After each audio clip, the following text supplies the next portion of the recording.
Raúl, bienvenido a un podcast sobre Bitcoin. Pues muchas gracias y encantado de estar contigo como siempre.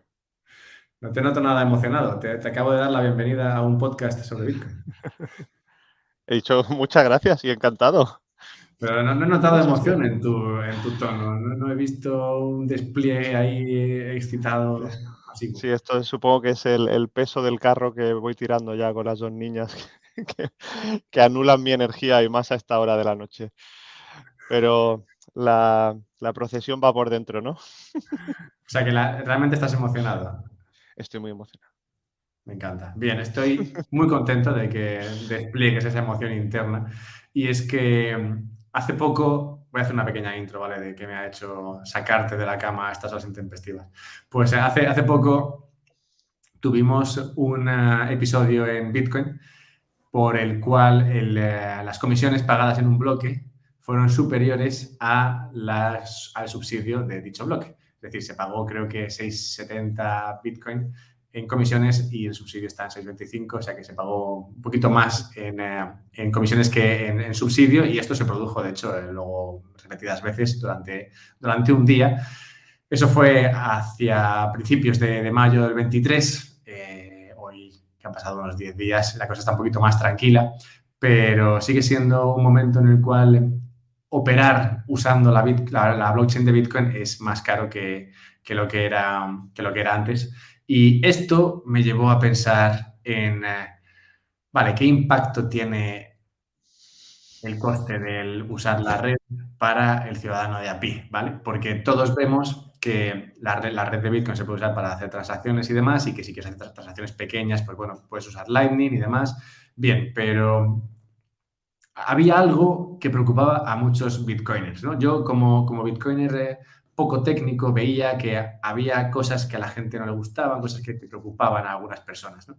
Veía, no sé si es Peter Todd, creo, hablando de que no estaba muy contento con lo que estaba pasando, cuando hace unos 3 o 4 años sí que estaba contento porque subían las comisiones en la red de Bitcoin. Bueno, veía que había cierta preocupación en el ambiente, y entonces yo no sabía o no era capaz de decidir si era simplemente porque lo que está haciendo que suba el coste de las transacciones es algo que a muchos no gusta, lo cual trataremos ahora en breve, o si es el coste mismo de las transacciones. Y si es esto segundo, me preguntaba qué impacto tiene realmente para el bitcoiner de a pie el que suba el coste de usar la red de Bitcoin. Entonces, vamos, todo esto, como ves, me llevó a una vorágine de preguntas que desembocaban en una pared, básicamente, porque no era capaz de llegar muy lejos con dichas cuestiones, así que dije, voy a llamar a Raúl a ver qué está haciendo. Así que nada, gracias, Raúl, por acudir a mi llamada. Bueno, y gracias por llamarme. Yo, como siempre, encantado de hablar contigo. Y has hecho un buen resumen de lo que estamos viendo en las últimas semanas. Y especialmente para alguien que vea Bitcoin Twitter últimamente, pensará que estos Bitcoiners maximalistas tienen una disonancia cognitiva increíble, ¿no? Porque siempre están diciendo necesitamos asegurar la red con las fees altas, con las comisiones altas. Y ahora que están altas y que puedes financiar un bloque solo con comisiones, no, pero así no. Esto no es lo que había dicho. Y claro, desde fuera dice, pero bueno, estos están locos, básicamente, ¿no? El tema es que si rascas un poquito la superficie, sí que ves que hay razones por detrás, ¿no? Porque hay una parte ahora mismo de muchos bitcoins que consideran que esto de ordinals o que otro tipo de protocolos que están saliendo de pues una capa por encima de Bitcoin, que están spameando básicamente la blockchain. Otros no lo ven tan claro. Hay una visión también muy extendida que es, bueno, mientras paguen las fees, que hagan lo que quieran, ¿no? Es tu fee, es tu espacio de bloque, ¿no? O sea, si tú lo pagas es para ti, ¿no? Pues sí, entonces ahí decía que el resumen es bueno, ¿no? De lo que acabas de decir. Y el impacto que va a tener de las fees a este nivel a largo plazo, pues ya lo veremos, ¿no? Desde luego, sí que se ha visto que ha durado muy poco tiempo este spike, esta subida brutal de fees, que llegó el otro día, pues no sé si era 600 satoshis por byte virtual de estos. Ahora estaba en 20.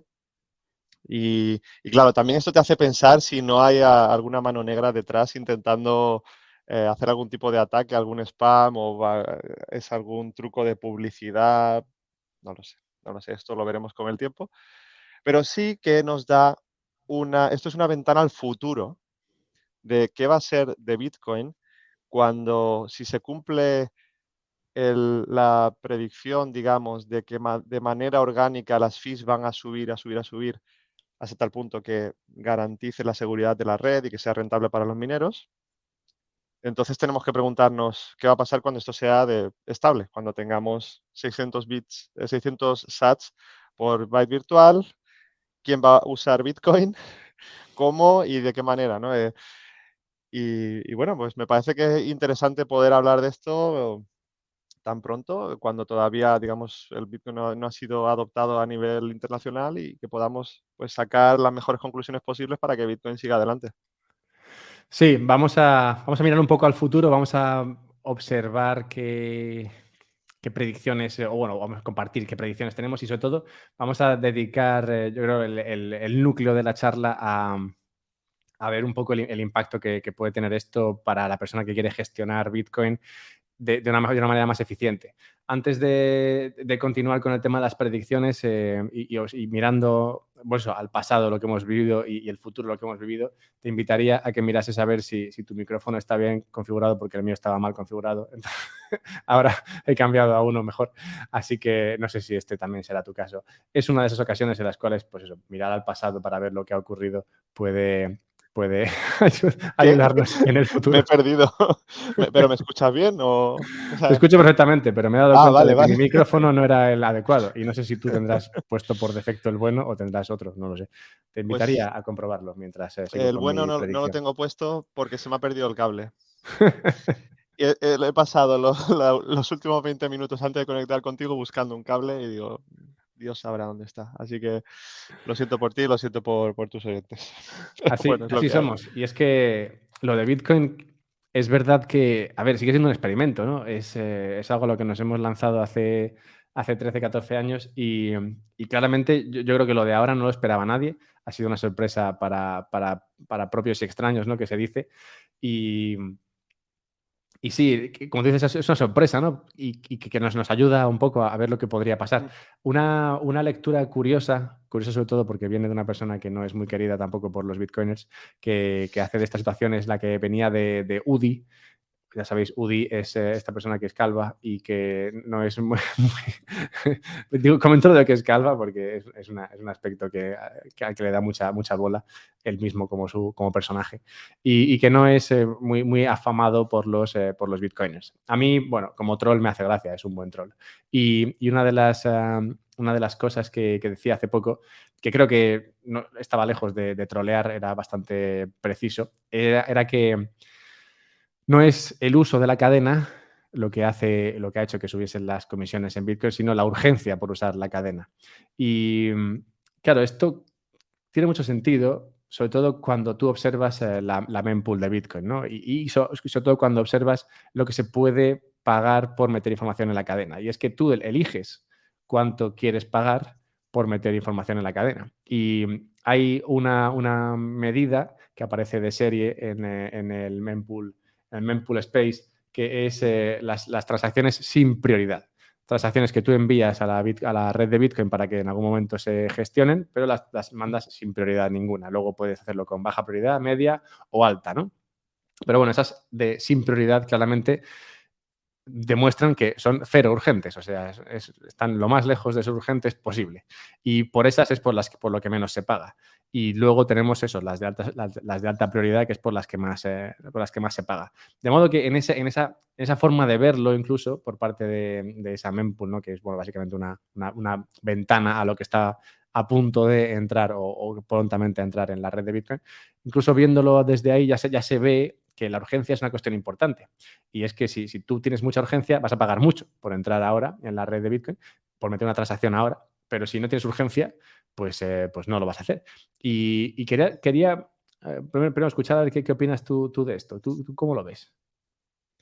Bueno, primero que UDI es Trollus Maximus, ¿no? El troll máximo que se ha transformado de ser alguien normal y razonable a últimamente, pues ya con todo esto, se ha vuelto medio loco. Y lo que dice es la obviedad más grande del mundo, que los que tienen más urgencia pagan más, pero es que así funciona cualquier mercado, ¿no? Cuando está por ahí siempre el meme, ¿no? Cuando hay un pump que sube el precio de Bitcoin, pues de manera casi que inexplicable, dice, pero bueno, ¿por qué ha subido un 10%, no? Pues siempre hay alguien que dice, hombre, pues porque la gente que quiere comprar tiene más urgencia que los que quieren vender. Ya está. Esa es la explicación de todo intercambio de bienes y servicios, ¿no? Si el precio sube es porque los que quieren comprar tienen más urgencia y si el precio baja, pues al revés, ¿no? Y en Bitcoin lo que ocurre que lo que se mercadea con el espacio de bloques, es con las fees, es el espacio de bloques. Entonces, si tú lo que quieres es colocar en un bloque tu transferencia y tienes mucha urgencia, pues adelante, paga lo que tú estés dispuesto a pagar para, según el estado de la red, colocarla más antes o no tan prontamente. Y el tema es, también hay que tener muy en cuenta que no es una cosa perfectamente definida. Esto que tú dices de sin prioridad, no es que haya un flag que digas sin prioridad, ¿vale? Esto es un continuo. Tú puedes elegir pagar cuánto vas a pagar por los bytes que vas a colocar en la cadena, sí, en la cadena de bloques. Y hay un mínimo. Ese es el único, digamos, umbral que tienes que superar, porque si no superas ese mínimo directamente se va a ignorar tu transferencia.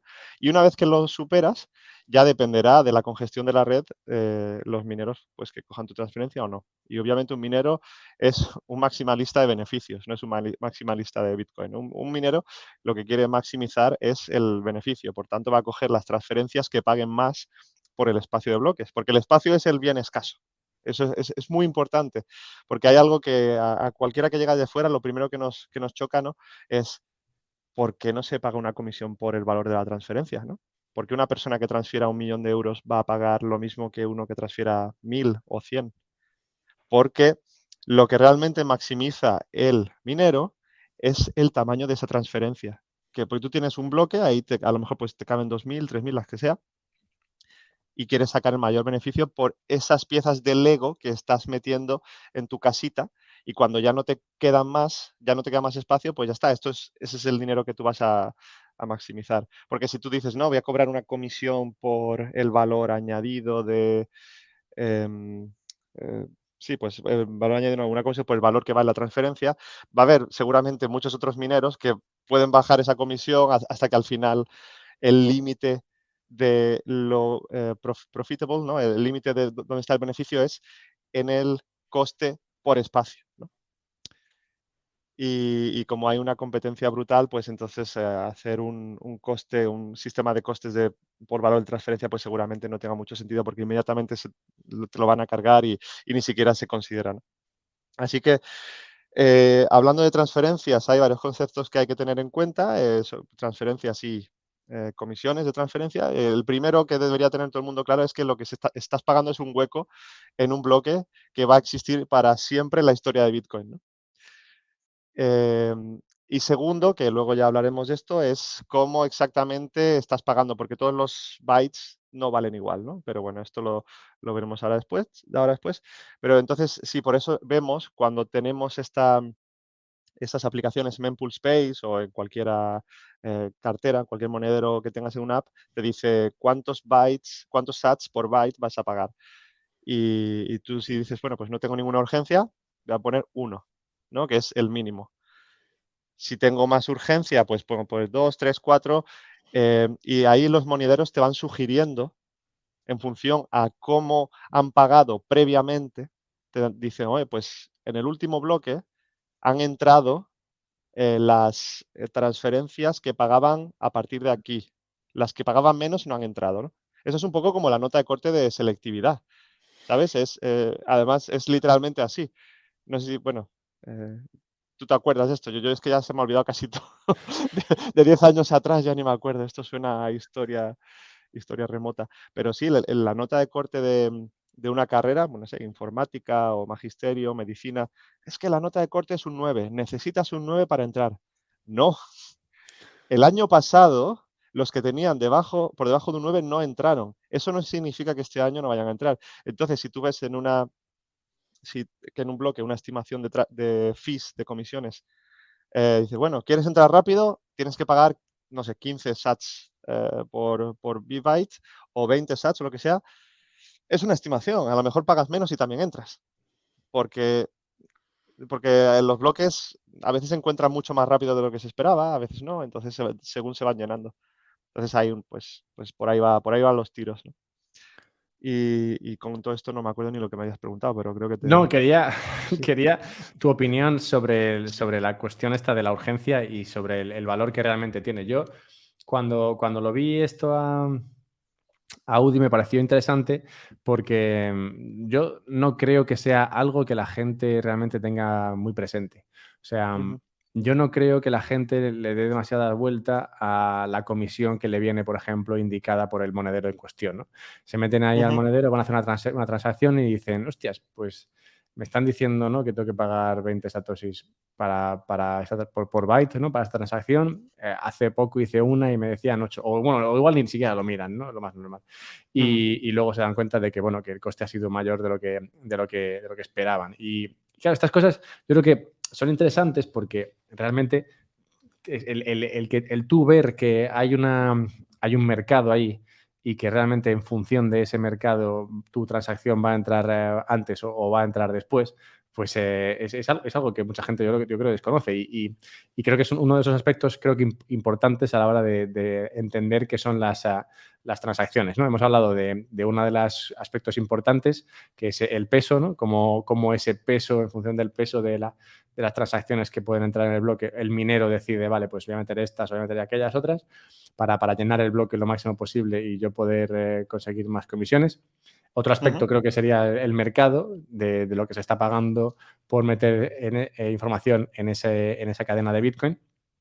Y, y yo creo que muestra o prueba de que la gente realmente no se da cuenta o no es muy consciente de que esto es un mercado y que tú puedes elegir la prioridad y marcarla en función de lo que estás dispuesto a pagar por meter información, está en el hecho de que ahora mismo hay casi 300.000 transacciones en la red de Bitcoin esperando a entrar. Yo dudo que esas 300.000 transacciones sean las 300.000 sin prioridad ninguna. O sea, yo creo que habrá muchas ahí que están ahí simplemente porque la persona que las quería meter no sabía que, bueno, en función de lo que esté dispuesto a pagar, pues la transacción entrará antes o entrará después. ujú. Sí, em, al final cada bloque tiene un tamaño máximo. En total son 4 megabytes. Si consideramos 1 megabyte de parte non-witness, lo que no es la firma, por así decirlo, y luego 3 megabytes que son de la firma. Pero da igual, un bloque tiene un tamaño máximo, ¿ya? Entonces, si hay 10 veces ese tamaño máximo, da igual si, o sea, si hay 10 veces el número de transacciones esperando en cola, superando 10 veces el tamaño máximo de un bloque, del próximo bloque, obviamente va a haber una cola gigante. Y ya sean transacciones que no tengan prioridad media o prioridad alta. Al final, si hay muchas transacciones esperando, el minero lo que hace es frotarse las manos y dice, bueno, voy a coger estas que están aquí arriba, que me están pagando un dineral, y las meto todas y con eso es donde tengo más beneficio. Pero Claro, pero yo creo eso que es la lo de persona antes. que llegó, o sea, yo lo que opino es que la persona cuando llegó a, no sé, 100.000 transacciones en cola, Sí. mucha gente, o 10.000 o 50.000, pues no se dieron cuenta de cómo se estaba llenando la Ah, mempool de claro, sí, transacciones. sí, Y que entonces sí, no sí. eran conscientes de que realmente si querían meter su transacción pronto, tenían que subir lo que estaban dispuestos a pagar La por meter esa tarifa, sí. transacción ahí. Sí, esto lo que va a llevar a que al final los usuarios de Bitcoin aprendan algunos fundamentos de Bitcoin, porque no nos quedará otra. Bitcoin tiene una manera de funcionar que es fundamentalmente distinta a cómo usamos PayPal o cómo usamos los bancos, ¿no? Y aquí hay ciertas cosas, como bueno, lo primero de siempre que se habla, las claves, tú tienes que controlar tu Bitcoin con tus claves y tal, pero ahí no se queda todo, ¿no? Luego está lo que estamos hablando ahora, que es cómo gestionar las UCHOS, ¿no? Y cómo hacer transacciones de manera eficiente. Entonces, si tú abres la cartera y le vas a dar a, sí, enviar con lo que te sugiere la cartera, pues allá tú, ¿no? Que lo mismo estás pagando 10 euros por hacer una transferencia de 5, ¿no? Pero claro, si hay una congestión brutal en la cadena, o sea, en la mempool, pues esto es lo que hay. Entonces, o pagas por meterla rápido si tienes urgencia, o te informas de lo que estás haciendo y aún así pagas, pero bueno, pagas bien informado, o te informas y dices, no, no, voy a cambiar este valor por defecto, voy a poner otro y para adelante. Al final, lo único que queda es la educación del usuario, ¿eh? No, y como dice mucha gente, y ahí me sumo también, que no hay atajos en el mundo de Bitcoin a la hora de usarlo. Hay muchas cosas que tienes que aprender y a veces se aprenden por las malas, otras veces por las buenas, pero hay que aprender cómo funciona esto. Y Y esto me lleva al siguiente punto, que estamos viendo, me está quedando bastante redondito porque queríamos ver algunas cuestiones que son importantes a la hora de entender qué es lo que entra o qué es lo que afecta al coste de una transacción. Y hemos hablado del mercado, hemos hablado del bloque, hemos hablado del peso de la información y tú has comentado, has dicho muchas veces ya en este rato lo de Satoshi por Virtual Byte.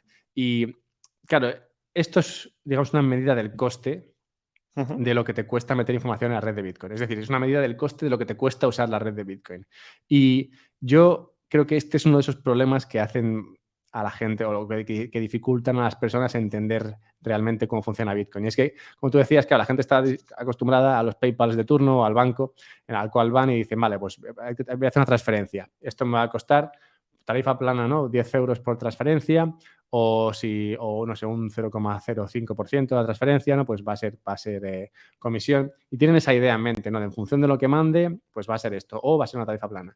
Pero en Bitcoin no funciona así. En Bitcoin funciona con eso de los satoshis que se pagan por virtual byte. Lo cual ya mal, porque, o sea, ¿qué es un byte? ¿Por qué es virtual? ¿qué O es un sea, byte? ¿Qué es la V? ¿Qué es un Satoshi? ¿No? o sea, es como, o sea, no podríamos haber hecho esto un poquito más user-friendly, porque realmente, o sea, ¿por qué hay que llamarlos virtuales a esos bytes y los bytes que son físicos? O sea, es que, o sea, no sé, yo nunca he visto un byte físico. ¿Qué diferencia esto? O sea, Eh, ni lo verás. Son muy pequeños. Eh, no, esto pues tiene su historia al final, ¿no? Antes, bueno, te suena el SegWit, por supuesto, ¿no? sí, me lo has contado ya. Y tiene su historia, ¿no? Antes de SegWit, las transacciones usaban, básicamente una transacción iba toda completa a la blockchain, ¿no? Una transacción es, yo te voy a pagar a ti un Bitcoin, entonces envío, yo debo tener una UCHO que me pertenece a mí, y que me pertenece a mí significa que tengo que firmarla. Digo, esta es mi firma y se la envío a Alberto, que esta es su clave pública. Entonces, este paquetito con esa información, le voy a enviar un Bitcoin a Alberto y esta es mi firma. Eso iba todo a la blockchain.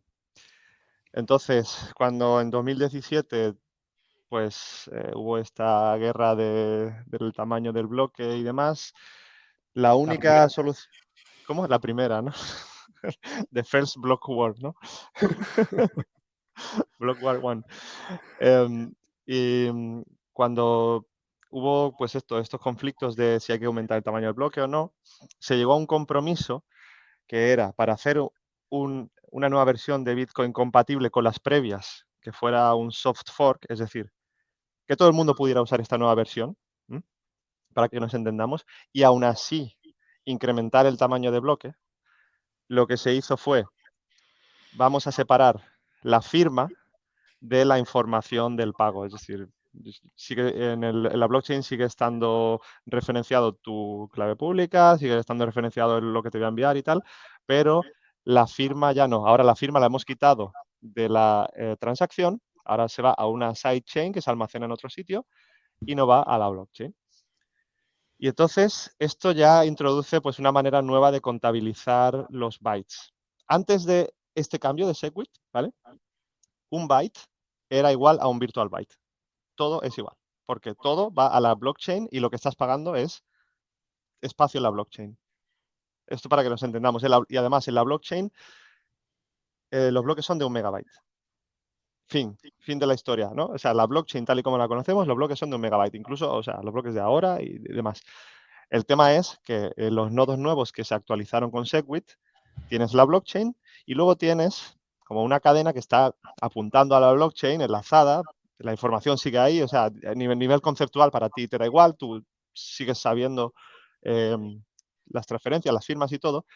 Lo que pasa es que los nodos antiguos, ahí está el truco, los nodos antiguos solo ven bloques de 1 MB y no tienen esa cadena, esa sidechain con las firmas. Que por cierto, y perdona la digresión, pero bueno, ya que estamos hablando de Segwit, creo que merece la pena. Los nodos antiguos no están preparados para recibir transferencias en formato Segwit, así lo que hacen por defecto es validarla, ¿no? Es decir, está bien, para adentro, para adentro. Es tu transacción y tú verás lo que haces. No es mía, yo ya la valido. Sí, además hacen eso, no miran la firma, dice, tú verás. Es, Hostias. sí, eso es lo que hacen, ¿no? No, pues es una especie de truco no contable, un truco informático. Bueno, tampoco informático, es ven un byte y el valor, pues ya está, lo ignoramos, fin. Y así tenemos una blockchain que funciona para los nodos antiguos, y a los nodos antiguos ya asumimos que les da igual Segwit, entonces no tienen ningún interés en transacciones Segwit, dejan que continúe el mundo después de Segwit, pero para ellos el mundo también sigue las transacciones, en el tipo de transferencias o de direcciones, si lo queremos llamar así, legacy o las instrucciones, las transacciones antiguas. Los originales, sí. Las originales. Sí. Ahora, ¿qué pasa con... Una vez que en 2017 introducimos el Segwit, tenemos dos tipos de datos. Tenemos los datos que van a la blockchain y tenemos los datos que van a una cadena paralela que se incluye en los nodos nuevos, pero no se incluye en los nodos viejos. Y por una serie de razones, pues se puso todo el mundo de acuerdo en el sentido de que vamos a valorar los bytes que van a la cadena como bytes enteros, y todo lo que va a la cadena externa, cada byte ahí va a valer como un cuarto, ¿no? O sea, que son mucho más baratos. Todo lo que va a la cadena paralela tiene un descuento. Entonces, todas las transferencias que tengan sí, pues cosas en la firma que hace una firma muy grande, van a disfrutar de ese descuento de Segwit, porque realmente dejará unos poquitos datos en la blockchain y todo lo mandan a la cadena paralela, a de las firmas, ¿no? Y ahí es donde entra la contabilidad esta de Virtual Byte, que Virtual Byte, si solo habláramos de todo lo que va antes de Segwit, estaríamos hablando de bytes, no habría que decir nada de virtual.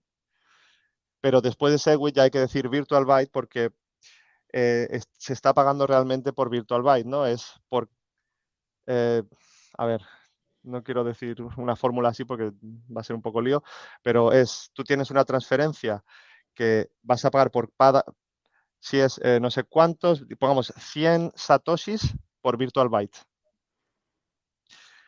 Tú tienes una transferencia que tiene 100 bytes en la blockchain, pues ya tú vas a pagar ahí 100 bytes. ¿Ok? 100 sats. 100 sats, perdón, 100 sats. Pero además, si tienes 400 bytes en la firma, vas a pagar 100 sats, porque es lo que sea partido 4. Es el descuento este, ¿no? Entonces vas a pagar 200 satoshis por una transferencia que tiene realmente 500 bytes. Tienes 100 que van a la blockchain, tienes 400 que van a la firma, pero tú vas a pagar 200 por el descuento este que hemos hablado. Y bueno, pues hay gente que dice que debería aplicarse, que sí, que no. Hay algunos que están diciendo que gracias a ese descuento estamos viendo el ataque del Ordinals, que ahí ya cada uno pensará lo que es. Ordinals lo que hace es meter todos los datos en la sidechain, en la firma.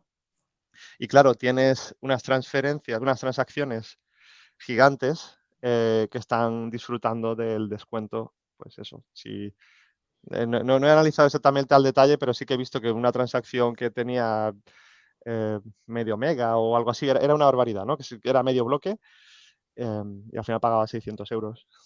Que dices, hombre, es como muy poco, ¿no? Y esto es lo que permite, al final ya resumiendo, ¿no? Tener los virtual bytes no es más que la consecuencia para describir esta situación tan extraña en la que estamos, donde queremos dar usabilidad a los nodos antiguos, también a los nodos nuevos, y que todo esto pues nos entendamos de alguna manera. Entonces a los nodos nuevos se les sigue cobrando lo mismo a todos los bytes que van a la cadena de bloques, a la cadena, ¿vale? Y luego se le aplica un descuento a los bytes que no van a la cadena, aunque también tienes que tenerlos en el nodo si tú tienes un nodo nuevo, obviamente, ¿no? Pero se les aplica un descuento a esos, porque esos realmente no van a la cadena de bloques en sí. y por eso vemos el Virtual Byte. Ahora, tu comentario este de que es un poco lioso y tal, y que hay mucha terminología, eso es en general un comentario válido para casi que todo lo que tiene que ver con Bitcoin, porque todavía no hemos encontrado la manera perfecta, ¿no? de hacer onboarding de nuevos usuarios, ¿no? Hombre, es que teniendo en cuenta que yo te he planteado la pregunta en el espacio de, no sé, 30 segundos, explicando cómo funcionan las transacciones en un banco o en un PayPal, y tú la respuesta has estado como 20 minutos solo para la parte del Satoshi Byte. Ya, es que realmente lo que hace falta aquí es un cambio de paradigma brutal, porque hay que verlo, bueno, realmente, a ver, quitándonos de complejidades, realmente lo que hay que ver es que no estás pagando por lo que estás mandando, sino por el peso de lo que está mandando, básicamente, ¿no? Porque si tú creas una transacción, lo has comentado ya con el tema de órdenes, ¿no? Si tú creas una transacción que pesa mucho en la cadena y no pesa apenas en la sidechain, ¿no? En la En la firma, firma. pues tienes una transacción que va a costar mucho más que la opuesta, una que ocupe muy poco en el bloque normal, la parte normal, y mucho en la parte de la firma, ¿no? Como sería un ordinals de estos que tiene, pues eso, un Satoshi, un byte en la blockchain principal y 4 megas en la firma. Y va a pagar, pues eso, por los 4 megas, pero al descuento ese del 75%. Entonces, claro, hay que verlo en función del peso y en lugar de en función de lo que estés mandando. Y esto ya, pues creo que nos encara muy bien a la parte de, vale, en función de cómo monte yo la transacción que quiero hacer, en función de cómo use yo Bitcoin, pues esto va a costar más o va a costar menos. Lo cual me lleva, como digo, a la pregunta principal que me hizo descolgar el teléfono, inexistente en este punto ya, ¿no? Y llamarte, que fue que vi un tuit en el cual decían, si no has hecho esto antes, igual es un poco tarde para ti para gestionar tus uchos o para agregar tus Bitcoin. Que, claro, es lo típico que en su momento, cuando lo leí o cuando yo investigué esto, pues pensé, sí, qué interesante agregar las Bitcoins, bien. Pero típico, ¿no? Que se me había olvidado ya. Y entonces pasa el tiempo, esto pasa a ser algo importante en tu vida porque está cara la cadena y demás y dices, hostias, es verdad, lo de agregar las Bitcoins, ¿cómo era esto, no? Y esto nos lleva, pues eso, a la siguiente parte, ¿no? Que es la que quiero que nos detengamos un poco y es que no todas las Bitcoins son iguales. O sea, igual que yo mover euros Cierto. me da igual, te doy un euro, te doy otro y me es lo mismo. Esto, pues, igual no es lo mismo. Así que vamos a adentrarnos en esta pequeña cueva. A ver, sí, lo de además que no todos los bitcoins son iguales, se puede ver por con distintos ángulos, ¿no? Por ejemplo, de dónde vienen algunos, si están manchados y tal, pero no es eso a lo que nos referimos, ¿no? No entremos ahí, que No es entremos mucho ahí, de que es hablar. otra, otra discusión.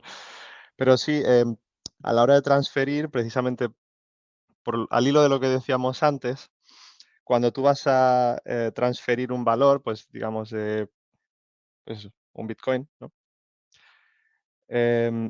Bueno, no, vamos a poner un ejemplo. Si yo tengo 3 uchos, y para que nos entendamos, 3 uchos, o sea, una ucho no es más que Bitcoin que tú te puedes gastar. Como un monedero, ¿no? Monedero es una palabra tampoco. Es una Me bolsita. encanta que Sí, has empezado diciendo, no es más que, como si lo que fuese a venir a sí, continuación fuese una cosa muy sencilla. muy sencilla, ¿no? Y ya Y me me he lío. quedado a la expectativa de a ver cómo simplifica esto. Mm.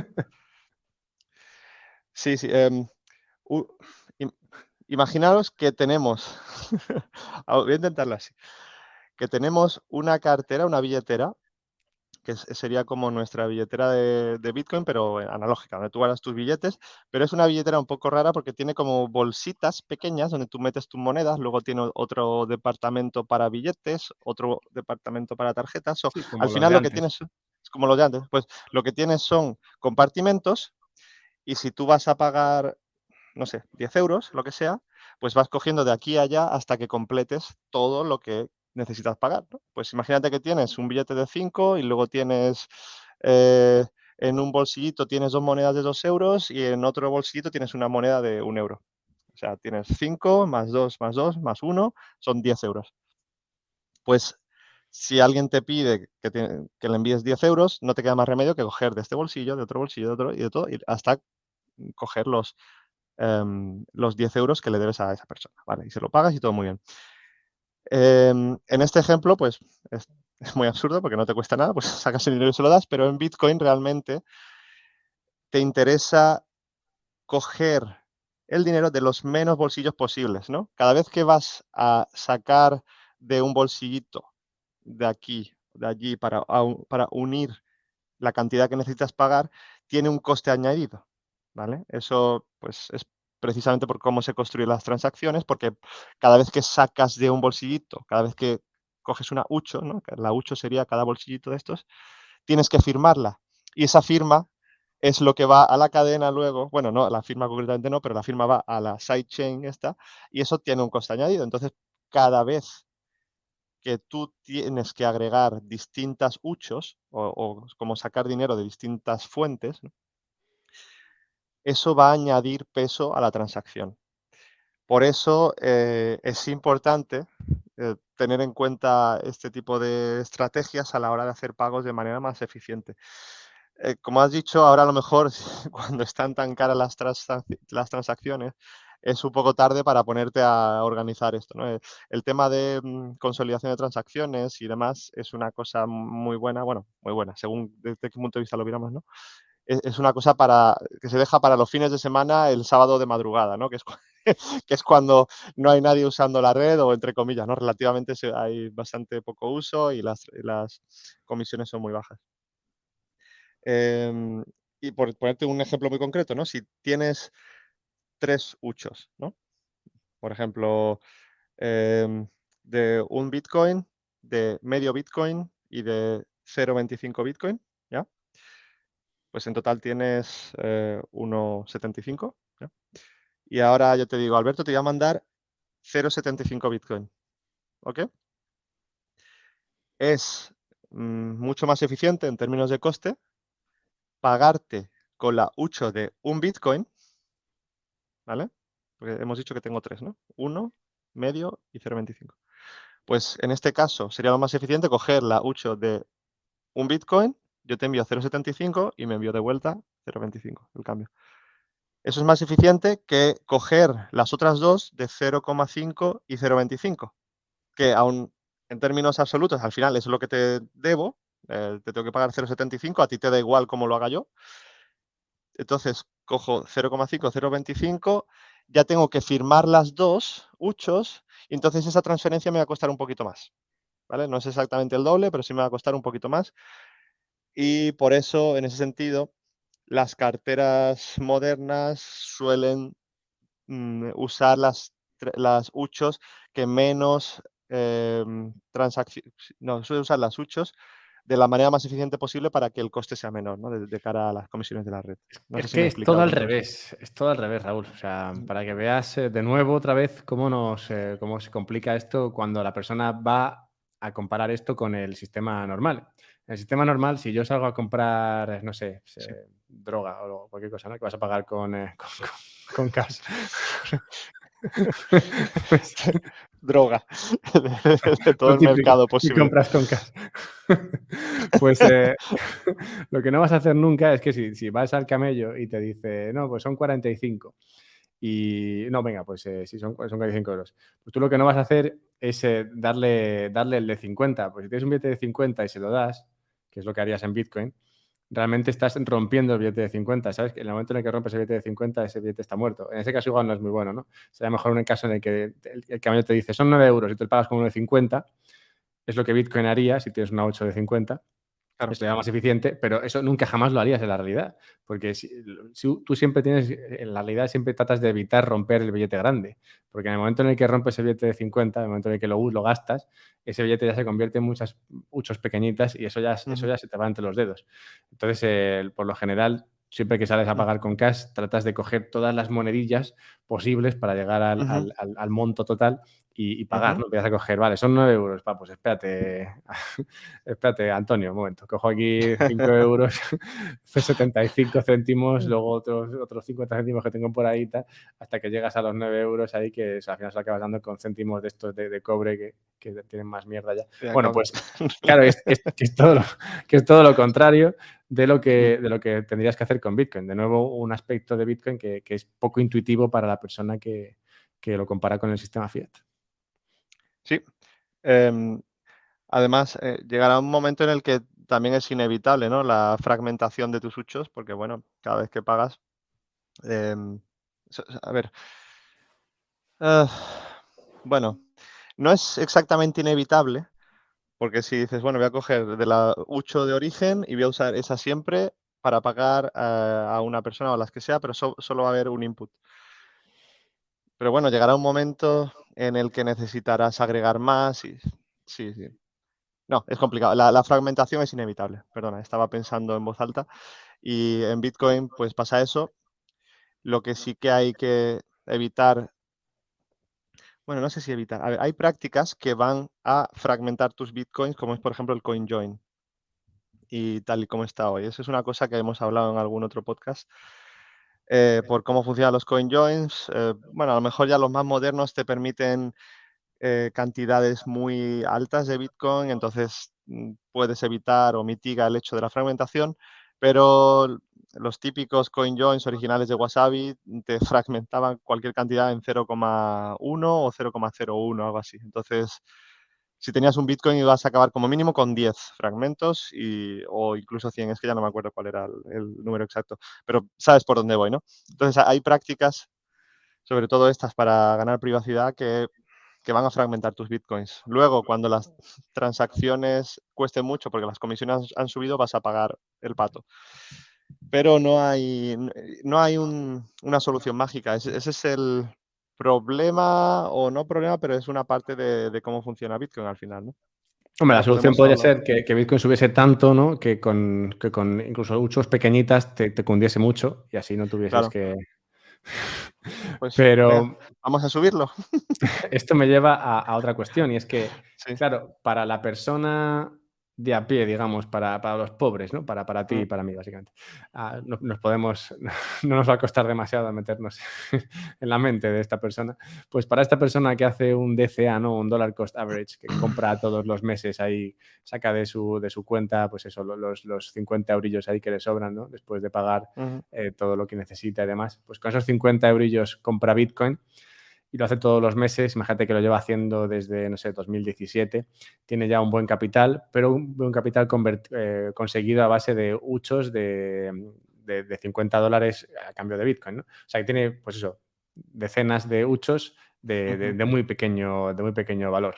Para esta persona, en un momento determinado en el que Bitcoin sea muy caro, puede darse el caso de que quiere hacer un pago pues por 2.000, no sé, quiere comprar una moto con Bitcoin y son con 5.000 euros y tener que coger, no sé, 80 huchos y con esos 80 huchos hacer el pago y esa transacción por 5.000, pues no sé cuánto le puede costar, pero le puede costar en algún momento determinado, le puede costar 500 pavos, 1.000 Le pavos, va no a sé lo costar que... mucho, sí, sí.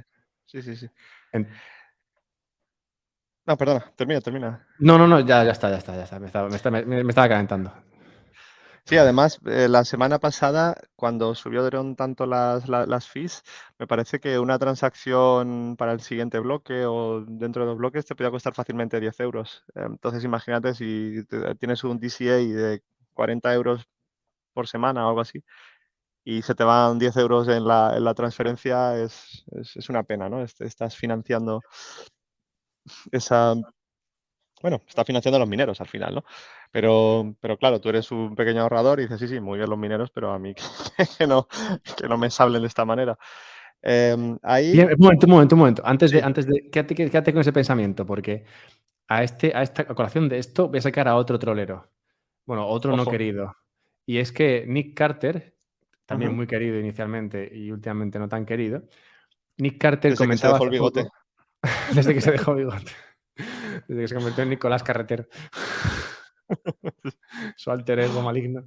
Pues Nick Carter hace poco tuiteaba al respecto de todo esto que, claro, y no me extraña que no le quieran, tuiteaba que Bitcoin había perdido una oportunidad metiéndose sí, digamos, metiéndose con Ethereum cuando Ethereum tomó la sabia, en su opinión, decisión de hacer lo que hizo con el Ape 1998. O sea, bueno, ese cambio que hicieron en Ethereum por el cual parte de la comisión se quema. Parte de ese Ethereum que se paga en comisiones no va al minero, sino que se quema. Lo cual, claro, como comentabas ahora, ha habido un momento ahí en el cual tú decías, en vez de este dinero podría quedarse en el bolsillo del ahorrador en lugar de ir al minero. Nick lo que decía aquí era, bueno, pues podríamos haber copiado a Ethereum, ¿no? Y haber hecho esto de quemar, porque en el momento en el que tú quemas, bien, me está costando lo mismo, pero al menos no ese Bitcoin, parte de ese Bitcoin está desapareciendo, lo cual de alguna manera me beneficia porque, bueno, hay menos Bitcoin, entonces eso que sí que estoy consiguiendo, pues podría valer más. ¿Qué opinas de esta apreciación de Nick Carter?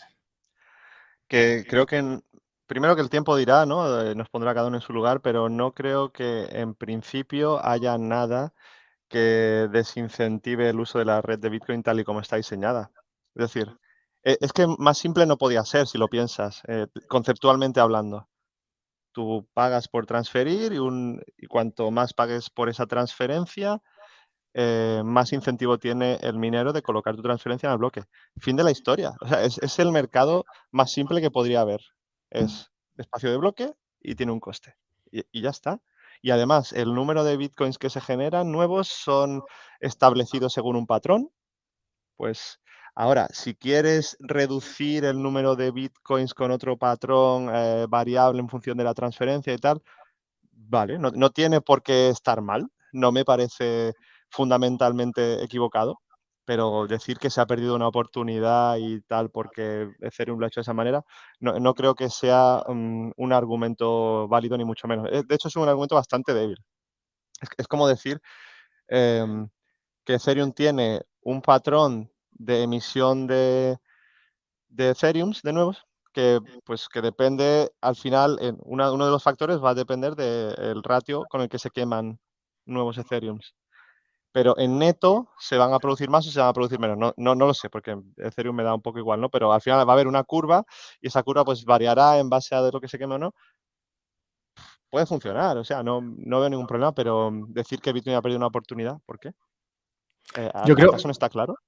no, me gusta tu manera de verlo y en mi opinión lo grave es un poco, yo creo que es por aquí por donde ibas, ¿no? Y es que realmente también podría funcionar algo como lo de Ethereum. Lo grave para mí es que la opción del cambio esté muy accesible. O sea, eso creo que es lo que realmente podría perjudicar a Bitcoin, ¿no? El que fuese muy fácil cambiarlo, ¿no? Porque igual que, bueno, pues Vale. igual que, oye, pues este sistema está bien, no, pero igual este otro está mejor, venga, pues lo cambiamos a este. Pues bueno, ya que hemos hecho este cambio, pues ¿por qué no cambiamos a este otro que está un poco mejor, ¿no? Es esa Sí. accesibilidad al cambio lo que para mí sí que sería arriesgado, porque como tú dices, ¿es el mejor sistema el que tiene Bitcoin a la hora de crear Bitcoins y demás? Pues no lo sé, es bonito, es redondito, se entiende fácil, bien, ¿no? Mola, ¿no? Hace poco me enteré, no sé si tú lo sabías esto, ¿no? De que en cada... el subsidio es precisamente es el porcentaje de bitcoins que se distribuyen en cada halving. O sea Encajable, sí. que sí, eso no lo sabía. Es maravilloso, sí. Ya ves, pues es bonito, es redondo, tal.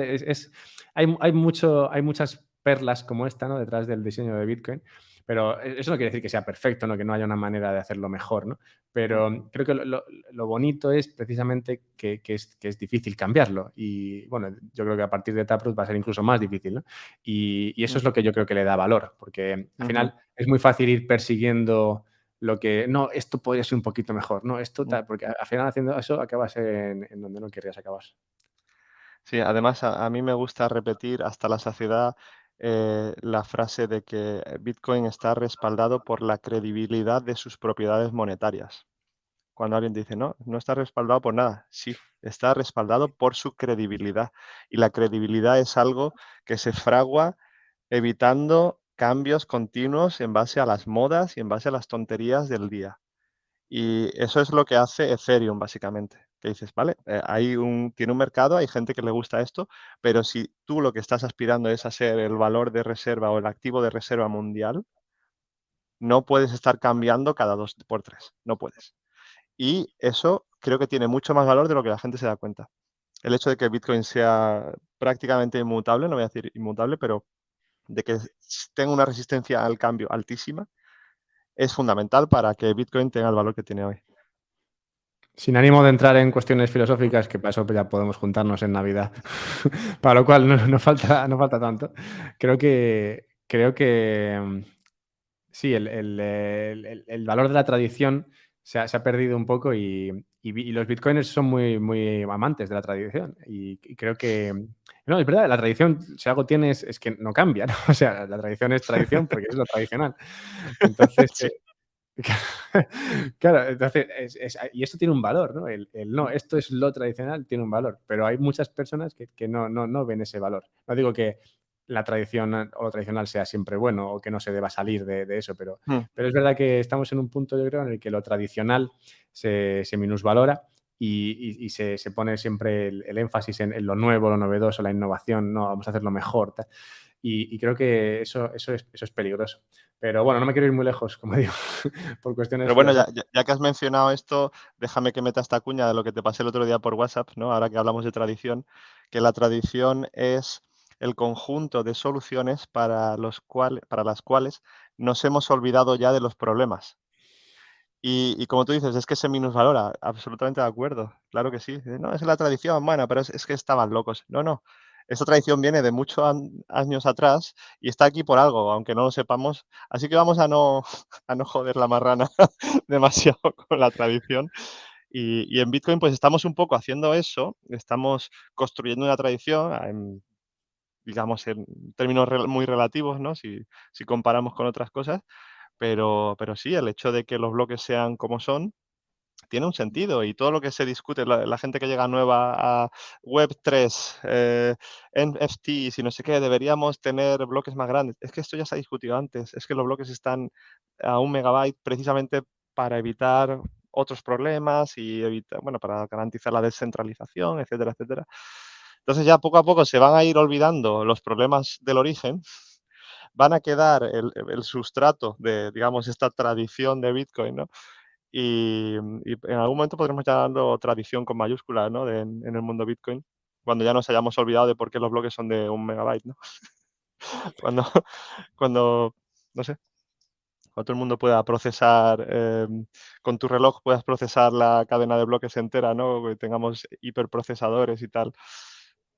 No sé, bueno, en fin, ya estoy desvariando con esto. Mira que te he Pero dicho sí, que no quería irnos demasiado lejos. mm, ya, ya. Te he permitido un poquito y ya Inevitable, inevitable. te has ido a Te los hiperprocesadores del futuro, la IA, Skynet minando.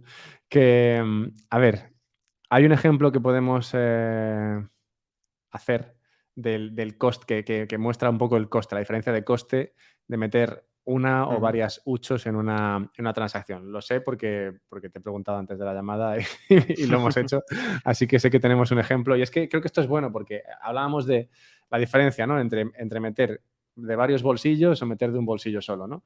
Que es importante, creo, para las personas que escuchan este podcast, que son todos pobres, porque los ricos están haciendo otras cosas.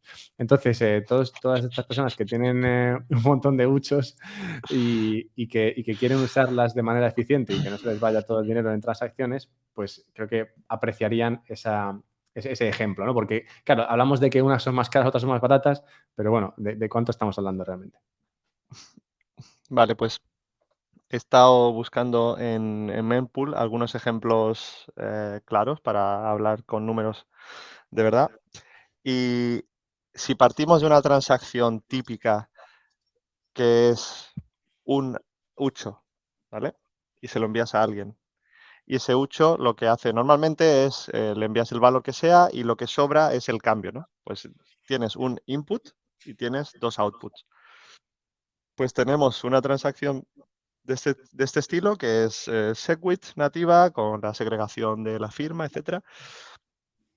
El total del tamaño son 222 bytes. De este ejemplo, no sé si luego puedes poner los enlaces o no, pero bueno.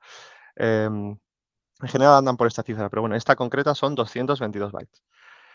Precisamente porque una parte de esa transacción va a la firma, los bytes virtuales son 140,25.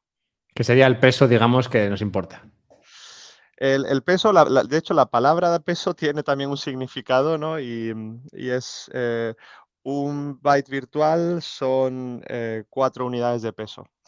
O sea que estos 140,25 virtual bytes son 561 unidades de peso. Pero bueno, vamos a olvidarnos del peso, realmente.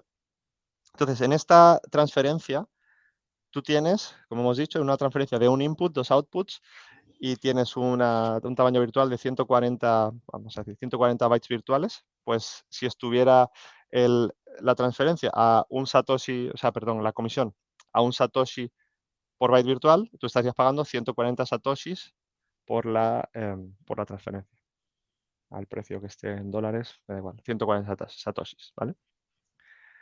Ahora, si quieres transferir la misma cantidad de bitcoins, pero tienes que sacarlos de distintos bolsillitos, de distintas huchos, pues tengo aquí un ejemplo de otra transferencia que usa 1, 2, 3, 4, 5, 6, ¿no? Imagínate que tienes 6 huchos, las agrupas porque esta es la cantidad que necesitas y tienes 6 inputs y envías a un output que es al destino y otro que es el cambio, digámoslo así, ¿no? Sí, que es como tienes que hacer una transferencia de $120 en Bitcoin y lo haces con 6 huchos de $20 cada uno, ¿no? Em, y habría una que Bueno, un poco sería un más. poquito más para el cambio, sí. Para el cambio, claro. Una de ellas tendría que tener un poquito más, pero sí, el concepto es ese. Y en este caso, al agrupar 6, ya tienes un tamaño total de la transferencia, de la transacción de 966 bytes, que en virtual size, ¿no? Los bytes virtuales son 480. Y digamos que, como ponía antes, si estás transfiriendo el mismo valor, tienes un tamaño virtual que es casi 4 veces superior a la transferencia anterior, a la hora de agrupar inputs de distintos orígenes.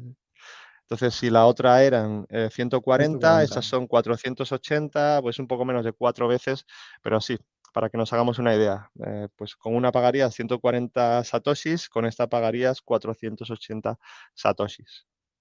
Entonces, hombre, si estás pagando 480 satoshis, tampoco te importa tanto, no es una cantidad que te, que te va a quitar de pobre, pero si el coste de la comisión pues está a 600 satoshis por virtual byte, pues a lo mejor eso ya te duele un poquito más, ¿no? Claro, porque ese Satoshi, o sea, ese virtual byte es lo que hay que multiplicar por el Satoshi, ¿no? Entonces, claro, a Correcto. un Satoshi byte, que es a donde estuvo mucho tiempo, ¿no? Era, claro, prácticamente gratis hacer cualquier Mm, tipo de transacción, pues te daba igual, ¿no? Hacer un pago de mm, $100 con 80 huchos, pues decías, bueno, ok, ¿sabes? mm. Tampoco me va a costar demasiado, pero claro, en el momento en el que pasas de multiplicar por 1 a multiplicar por... hace poco estaban a 500, ¿no? Satoshis, sí. Claro, Ujú. multiplicar por 1, multiplicar por 500, pues no es lo mismo, ¿no? No es lo mismo, no es lo mismo. Es más, hay varios casos de uso donde esto se nota y destruye básicamente el incentivo a hacer ciertas cosas, como por ejemplo en los CoinJoins que mencioné antes. Yo tengo, bueno, pues colaboro en el Join Market, no sé si te suena, que es Sí. uno de los servicios de CoinJoin, que además es descentralizado, no es ni Samurai, ni Wasabi, ni nada de eso, pero tú ahí lo que pones es algo de liquidez y si alguien que necesita una urgencia de hacer un coin join, pues va a coger de distintos proveedores de liquidez. Dice, pues yo quiero hacer un coin join de valor de un Bitcoin, ¿no? Pues esta persona que necesita hacer ese coin join inmediatamente, pues va a coger de aquí, de aquí, de aquí, de aquí, coge 5 o 6 huchos, los mezcla todos y saca pues los outputs, cada uno a su lugar, pero ya están mezclados y ya se ha roto, ¿no?, el heurístico este de pertenencia. ¿Qué pasa? Que en Join Market, la persona que hace esto, que se llama el taker, ¿no? Que es el que tiene como más prisa por mezclar, es el que suele pagar las comisiones. Y claro, cuando estás mezclando muchos inputs, es justo este caso que acabamos de ver, ¿no? Cuantos más inputs, más vas a pagar. Y no solo eso, sino que en los CoinJoins tienes más inputs y además tienes un número de outputs también superior, porque igual lo que me has cogido a mí me lo tienes que devolver, ¿no? O sea, el protocolo es así. Entonces, tienes tantos outputs como inputs, bueno, depende del caso. Y, ¿y qué pasa? Pues que desde hace 2 meses, no me ha entrado ni una ni una sola mezcla, ¿no? Precisamente porque está tan caro que ahora, pues, habrá dicho gente: "No, no me interesa hacer un CoinJoin porque no voy a pagar, no sé, $12 para mezclar 20", ¿sabes? O algo así. Entonces, esto Y es no una es este el único caso de uso que se ve perjudicado por altas transferencias o alto coste de transacción en la red de Bitcoin. Y es que, claro, aquí también me gustaría escuchar tu opinión. La principal salida para las personas, ¿no? Y que eviten este coste de transacción es irse a una segunda capa, ¿no? Como puede ser Lightning. mm, Pero claro, en Lightning tienes que abrir y cerrar canales para conseguir meter tus bitcoins en Lightning. Y abrir y cerrar canales también cuesta una transacción dentro de la pues red de eso. Bitcoin. Mm. Sí, además es una transacción multifirma que no es la más barata precisamente. No es tampoco muy cara, tienes que tener, varias firmas, 2 concretamente. Y sí, y efectivamente, meterte dentro de la red de Lightning, si no la has usado nunca y quieres abrir un canal con alguien, cada vez que abres un canal, es publicar una transacción en la red, ¿no? Es hacer una transacción en la cadena. Eso, Lightning lo trata como un canal y entonces a partir de que ya tienes ese canal ya puedes, transferir dentro de la red, pero em, la gestión activa de canales de Lightning se va a ver muy afectada, especialmente para compañías como Moon Wallet, Wallet of Satoshi, etcétera, que tienen unos nodos custodiados por ellos, unos nodos de Lightning, pero tienen que abrir y cerrar canales para precisamente dar un buen servicio y entonces esto les está costando un pastizal, porque, por lo que estamos hablando, ¿no? Abrir y cerrar tiene un coste que si tú usas Lightning privadamente, ¿no? En tu cartera, tú tienes tu nodo y ya tenías los canales abiertos antes de toda esta debacle, por así decirlo, o toda esta cosa, te da un poco igual. Dices, yo tengo mis canales, están bien, tienen un buen balance, bien equilibrados, balance de entrada, balance de salida, puedo recibir, puedo enviar, me, me la suda todo lo que está pasando porque mis canales están ahí. Pero si eres alguien que tiene que abrir y cerrar canales, entonces te va a penalizar mucho el hecho de que las comisiones, perdón, estén muy altas. Sí, pero eso ya sería para otro día, ¿no? Mm, El rebalancear y canales sí. correctamente siendo... Sí, sí, sí. Por ahí, por eso lo que se suele ver mucho por el Twitter de Bitcoin cuando bajan las comisiones, ¿no? Hey chicos, ahora es el momento de abrir canales. Uy, vamos todos. Sí, Y yo, sí, yo es me un poco perdí así. esa última. Pero sí, vale, entonces hemos visto que el hecho de que las comisiones estén altas perjudica a aquellos que tienen pequeñas huchos, ¿no? Que pueden ser Mm, aquellos que tienen, pues han hecho DCA, pequeñas ujú, cantidades, mucho tiempo. Perjudica también la principal salida, la principal escapatoria, digamos, que sí, sería, vale, pues sí. no uso Bitcoin, uso Lightning y ya está. Pero claro, esto solamente lo puedes hacer si ya estás en Lightning, porque si no vas a tener que usar uno custodio que va a tener que cargarte costes o no va a poder hacerlo porque tiene que hacer frente a estos costes, Mm, o mm, si eres tú, pues tendrías que haberlo hecho antes o si no te va a costar lo mismo. Y, sí, correcto. y claro, todo esto ya me lleva a preguntarte, ¿no? Acercándonos un poco a una conclusión de todo esto me lleva a preguntarte, claro, ¿qué opinas a futuro? Porque, a ver, esto yo creo que es, en mi opinión, es un ejemplo o una visión de lo que está por venir. O sea, yo no creo Ujú, que esto se quede así ahora. Yo creo que, bueno, mm, ha ocurrido esto de los BRC20 y demás, y creo que eso ha traído la urgencia a usar la red de Bitcoin y bueno, ha flaqueado rápidamente, pero Sabemos cómo va esto, se inventarán otra cosa entre Ordinals y BRC20, creo que pasaron 3 meses. O sea, se inventarán otra cosa y muy probablemente veamos más de estos movimientos en los cuales de repente sube mucho el uso de la cadena. No solamente cuando sube el precio de Bitcoin, por ejemplo, hemos tenido momentos así, pero claro, ahora tenemos un momento así con el precio de Bitcoin bastante plano. Entonces, yo creo que esto va a ser algo cada vez más recurrente. Y eventualmente, no sé cuándo, pero eventualmente será algo que será así siempre. Porque más que nada, porque si no, la red de Bitcoin no se podría sostener. Entonces, ¿esto quiere decir que Bitcoin no es para todos? ¿O tú qué opinas? No es que no sea para todos, es que lo que nos tiene que entrar en la cabeza que es que mover mover Bitcoin en la red, es como si estuvieras moviendo un palet con lingotes de oro, literalmente. O sea, estamos hablando de un activo de referencia, de un activo con vistas de ser la reserva mundial, y no es el activo para pagar cafés, no es el activo para las microtransacciones en la cadena base. Entonces, si tú piensas en Bitcoin como si fuera palets de oro apilados que se pueden transferir de una manera o de otra, entonces tendrás un poco esa idea de que, vale, a lo mejor lo que tengo que hacer es ahorrar mi riqueza, ahorrar pues eso, lo que pueda ahorrar en Bitcoin y buscarme, si lo que quiero usar es Bitcoin el día a día, buscarme salidas de segunda capa para poder usarlo en el día a día.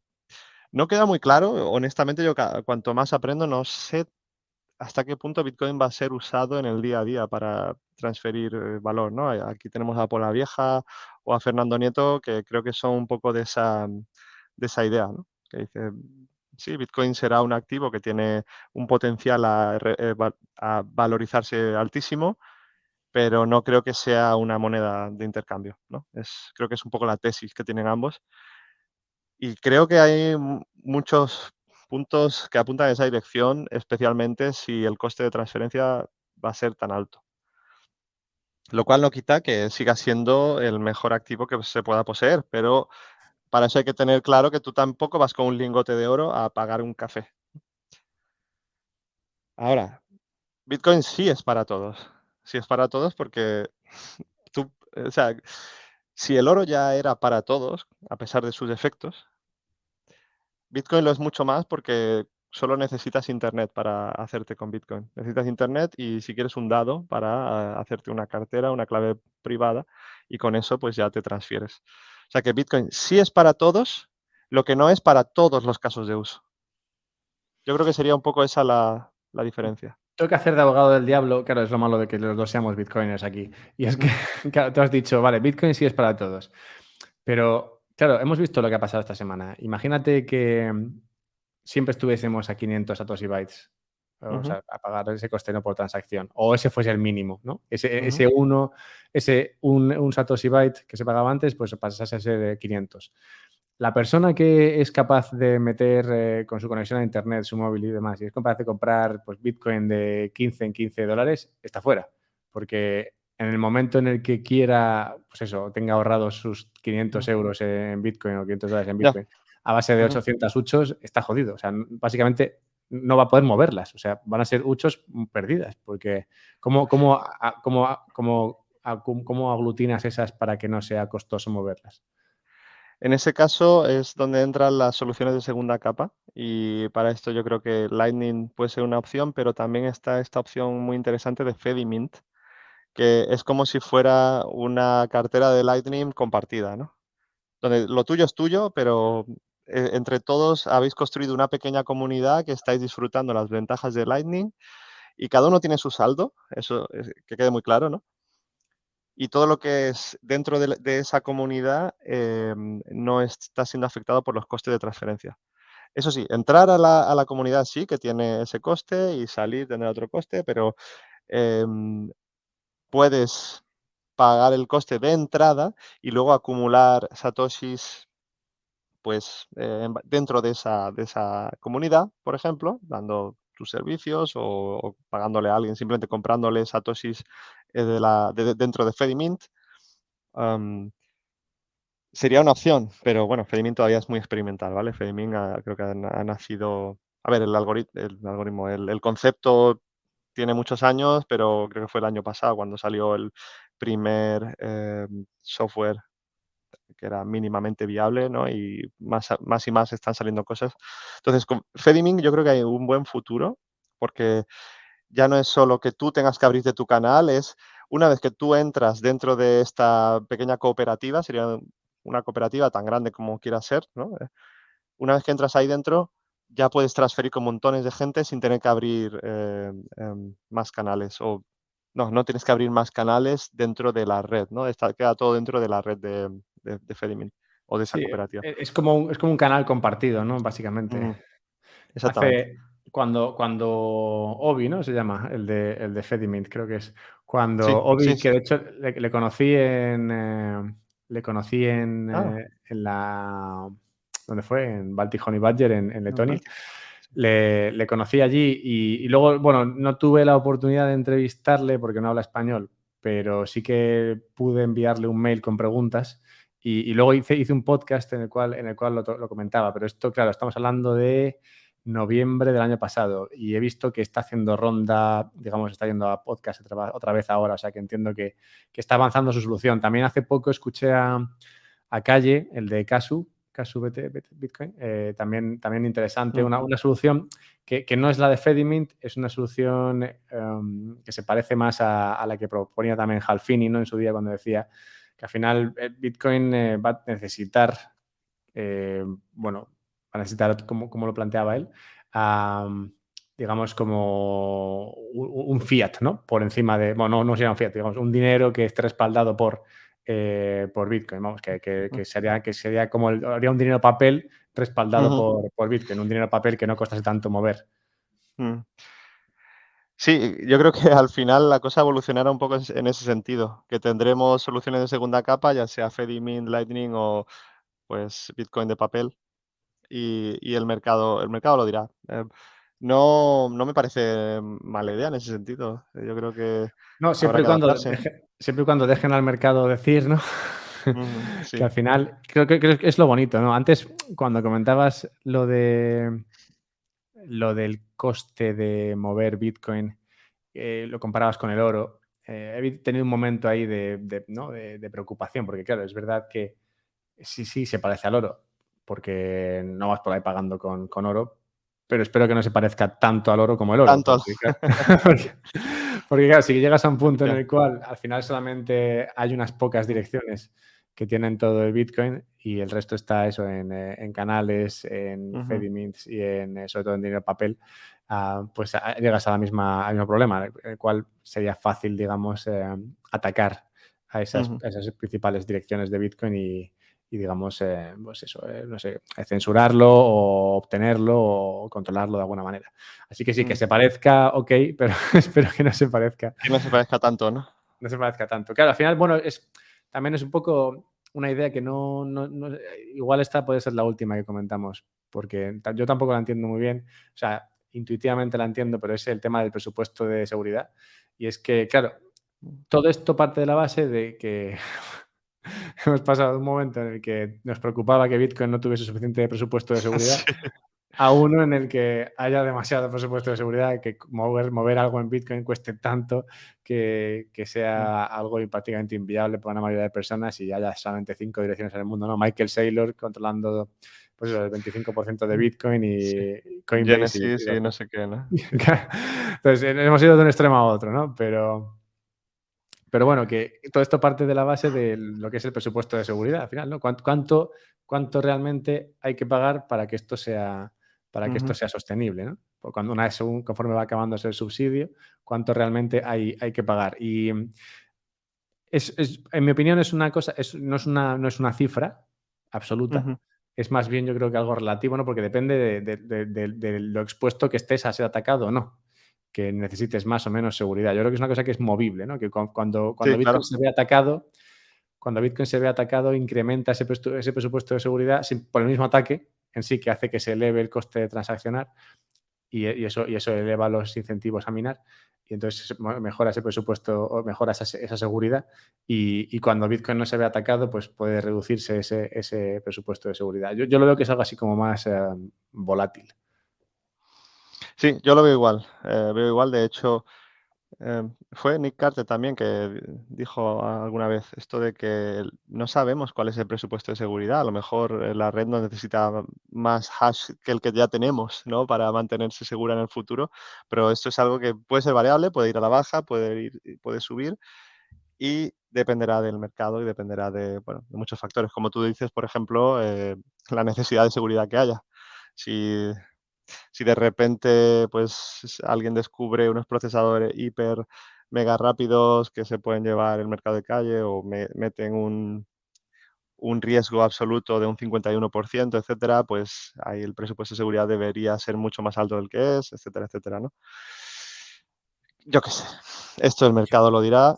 Lo importante es que tengamos claros estos conceptos. Lo que hemos discutido hoy es bastante interesante desde el punto de vista de un usuario que se quiere preparar a largo plazo para que precisamente sepa que hay buenas prácticas a pesar de que no hay una solución perfecta en el sentido de gestión de las UCHOS, ¿no? Hay, por ejemplo, em, la idea de consolidar tus UCHOS está bien desde el punto de vista de eficiencia a la hora de que quieras gastarlas. Si tienes muchas pequeñitas, te haces una transferencia a ti mismo para tenerlo todo en uno.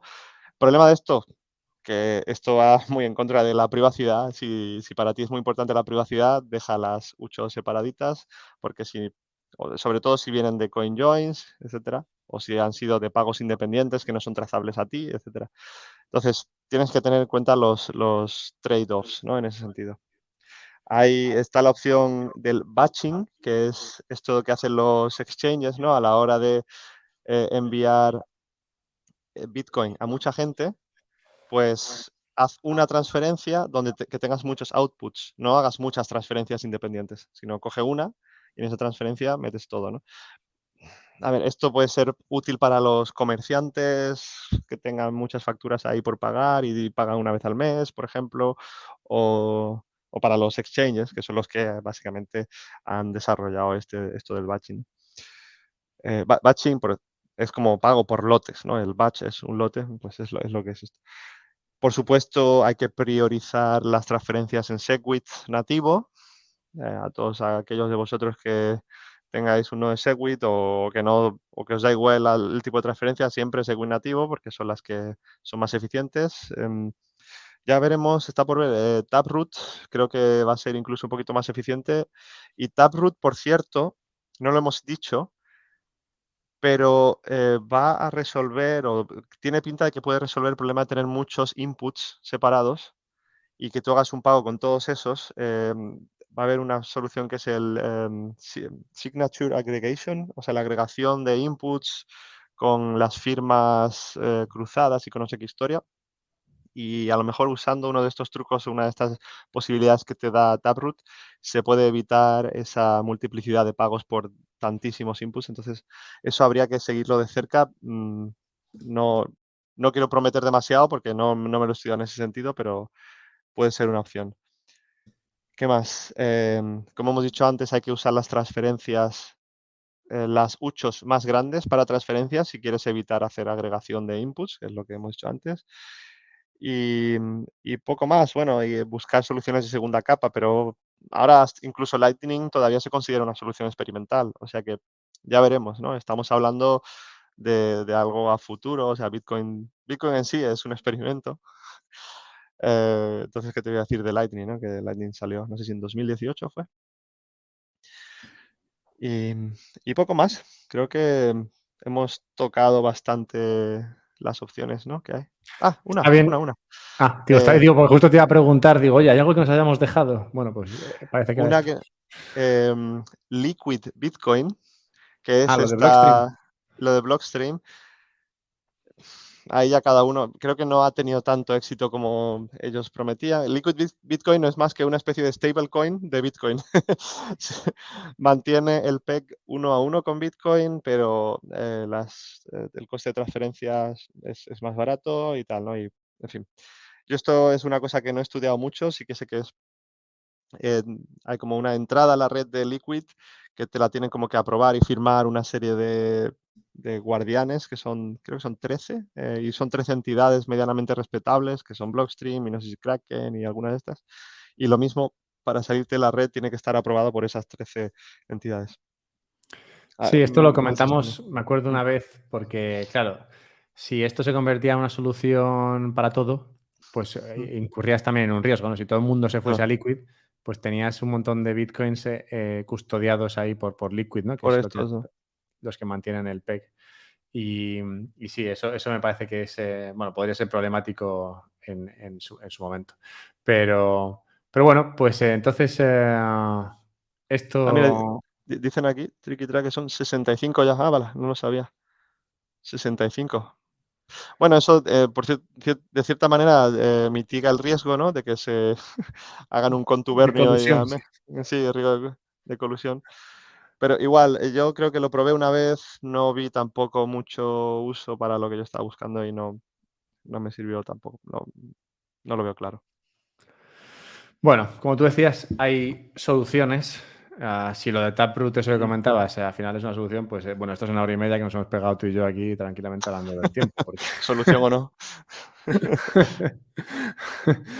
Pero bueno, bien está que la gente tenga esto en cuenta porque yo, el primero, no era muy consciente de esto. O sea, lo era, pero como decía, no lo era, pero a un nivel que, digamos, escapaba a mi conciencia, ¿no? Y son estas cosas las que hacen que, bueno, que según qué cuestiones tomen prioridad en tu vida, ¿no? Pasa algo y dices, hostias, esto que no iba a hacer, pues de repente tengo que hacerlo, ¿no? Como esa posible gotera que tienes ahí y no le prestas mucha atención hasta que empieza a ser una gotera. Entonces, es cuando tienes que dedicarle tiempo y esfuerzo. Y es que el tiempo no es infinito, eso Ujú, es el recurso más escaso que tenemos. Así que hay que dedicarlo a lo que hay que cierto. dedicarlo. Hay que priorizar, sí. Yo por eso siempre que alguien cumple años le digo: "Felicidades, un año menos". Y me dicen: "¿Qué, cabrón?". Y luego se dicen: "En verdad, con este tipo de comentarios aprecio más la vida". De nada. Primero se caga en ti y luego te da las gracias. Muy bien. Sí. Bueno, pues nada, me cago en ti Pues y sí. muchas gracias por estar aquí conmigo. Bueno, pues en esa nota tan positiva, ¿no? Venga, bueno, muchas gracias y ya vamos hablando.